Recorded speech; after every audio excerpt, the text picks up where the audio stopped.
Bonjour à toutes et à tous, ravi de vous retrouver pour cette deuxième capsule, pour cette deuxième lecture, cette première lecture, en réalité, du roman L'aîné et la montre en or que j'ai eu le plaisir de coécrire avec mon ami Philippe Krivine. La capsule précédente vous présentait le livre de manière générale, le résumé, la préface, etc. et le contexte. Et aujourd'hui, eh bien, nous commençons réellement la lecture par le début. Ça me paraît assez cohérent. Nous sommes donc en page 9 et c'est le début du roman. Boris, le psychiatre, et son patient, qui s'appelle Franck Marzetti, le héros du livre, se retrouvent et donc dialoguent. Et alors, Franck? Devant Boris, Franck hésite. Il regarde dans le vague. Autour de lui, rien d'autre que cette pièce épurée au mobilier blanc cassé un peu froid. Une lumière excessive inonde le cabinet de consultation dans lequel il a déjà tant donné de lui-même. Progressivement, ses yeux fixent le sol. Ses pupilles se dilatent. Le flou envahit son regard qui plonge dans le vide. Il lance à son psychiatre. « J'ai fait un rêve incroyable. » Raconte. Après un nouveau moment d'hésitation, comme s'il ne savait pas par où commencer. J'étais enfermé chez moi, ou ailleurs, je ne sais plus très bien. L'atmosphère était moite, glauque, sale, puante, oppressante. Sur le plancher, des bouteilles vides, des mégots de cigarettes, des cendriers pleins de seringues, des sachets blancs, défraîchis. Je voyais ma mère, mais ce n'était pas le visage de ma mère. Elle venait vers moi avec des gestes agressifs envahissants. Des cris atroces sortaient de sa gorge comme d'une tombe. Elle prenait l'aspect d'un oiseau noir qui venait m'exhorter à me jeter dehors, par la fenêtre, à m'enfuir, m'envoler. Je tentais de m'échapper, de courir devant moi, mais j'en étais incapable. Mes jambes ne me portaient pas. J'étais pris d'une frénésie incontrôlable, en totale ébullition intérieure. Il faisait de plus en plus irrespirable. J'étais en tension extrême. Mon corps était trop étroit pour contenir toutes mes angoisses. J'étais plongé dans un monde d'hallucinations. J'avais mal partout. Un mal insupportable. Tout était trop petit, trop étroit. J'étais devenu invivable avec moi-même.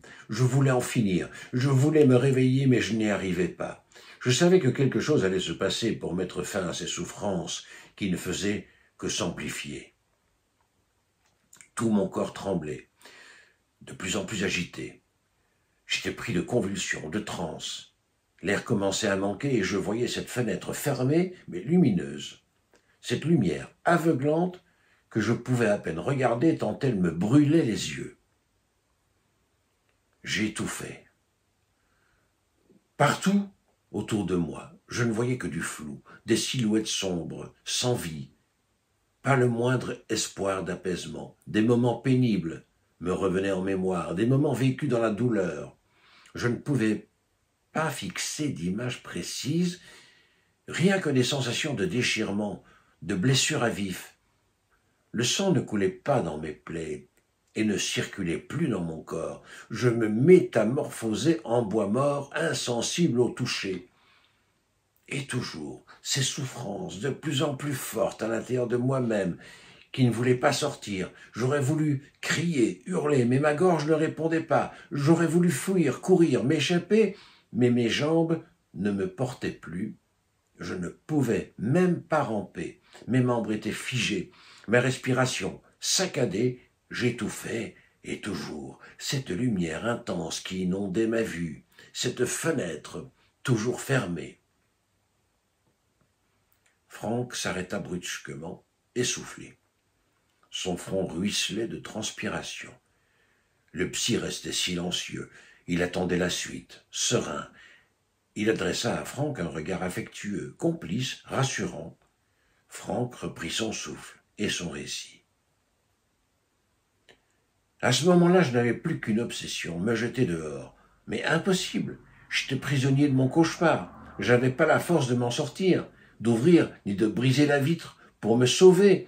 L'appel du vide était ma seule issue. Il respira un bon coup. Et puis, dans une convulsion ultime, complètement en nage, mes jambes lourdes se mirent enfin à me porter. Je poussai un cri libérateur, un cri d'animal préhistorique. La fenêtre se rapprocha. J'étais prêt à l'enfoncer. J'étais au 20e étage. Allais-je voler ou m'écraser?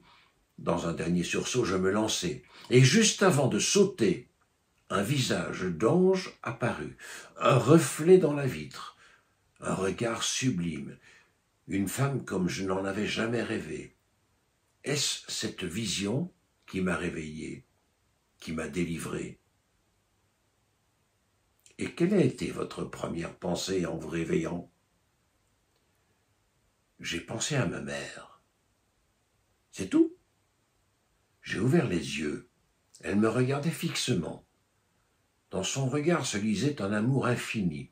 Elle passait sa main dans mes cheveux, me caressait le visage avec douceur. Je me suis mis à respirer comme si d'un coup de baguette de fée, elle était venue à mon secours et avait mis fin à mon cauchemar. Mais elle n'était pas ma mère. Mais alors qui? Une synthèse de tout ce que les femmes que j'ai consommées et qui m'ont consumé, sauf qu'elle réunissait à elle seule toutes les forces de séduction qui me fascinent depuis toujours. Une fée, un nirvana au féminin que je pensais inaccessible, avec des mouvements coulés, une allure élégante, un déhanchement d'une grâce sublime. Elle ondulait comme la silhouette d'une flamme à contre-jour. Et avec elle à mes côtés, je me sentais soudain en complète harmonie avec moi-même, en totale félicité.